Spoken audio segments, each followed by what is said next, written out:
Caleb a exhorté toute l'assemblée des enfants d'Israël en disant « Ne soyez pas rebelles contre l'Éternel, et ne craignez point les gens de ce pays, car ils nous serviront de pâture. » Il désirait montrer aux enfants d'Israël que dans le pays même, ils auraient des ressources pour pouvoir le posséder.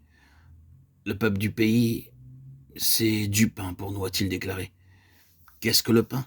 Le pain, c'est quelque chose que vous mangez. Le pain, c'est quelque chose qui apporte plus de force. Les habitants du pays étaient considérés à juste titre comme des hommes de grande taille. Mais Caleb proclamait qu'ils étaient de la nourriture pour le peuple de Dieu. Il n'honorait pas seulement les promesses de Dieu, mais il donnait peu d'importance aux difficultés qui se campaient sur le chemin de l'accomplissement. Chaque véritable croyant comme Caleb honore Dieu et accorde peu d'intérêt aux obstacles. Mais cela ne cède pas la place à l'orgueil, car seuls ceux qui s'humilient eux-mêmes devant Dieu peuvent tenir ferme à ses côtés. Chaque fois que vous rencontrez une difficulté, posez-vous cette question. Vais-je mourir de faim ou vais-je manger la nourriture qui est placée devant moi? Si vous reposez sur la victoire du Seigneur et laissez sa vie se manifester en vous, vous découvrirez de la nourriture fraîche et un accroissement de vitalité en acceptant comme du pain. C'est Anakim qui s'oppose à votre progression.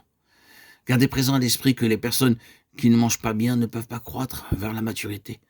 Nombreux sont ceux qui considèrent que la parole de Dieu est leur nourriture. Et que faire?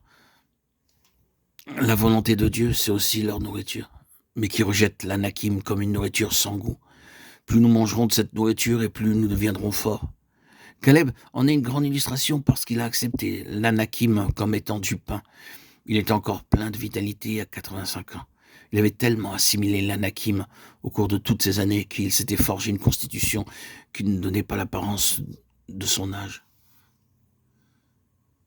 Livre des Nombres, chapitres 3 et 4. Il en est de même dans le domaine spirituel.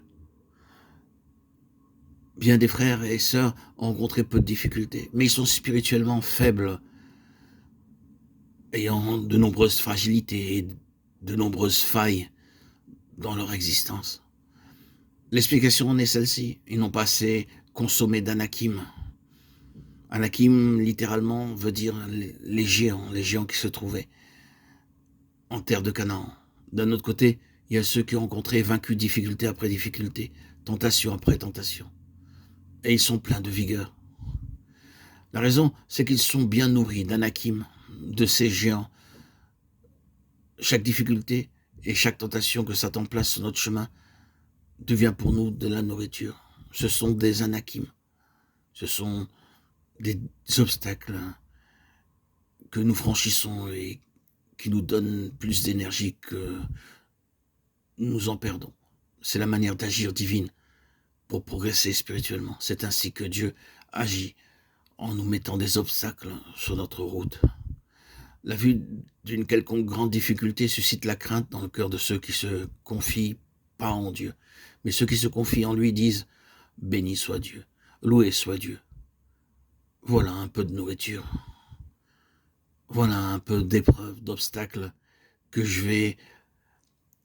dans lesquels je vais triompher et obtenir la couronne.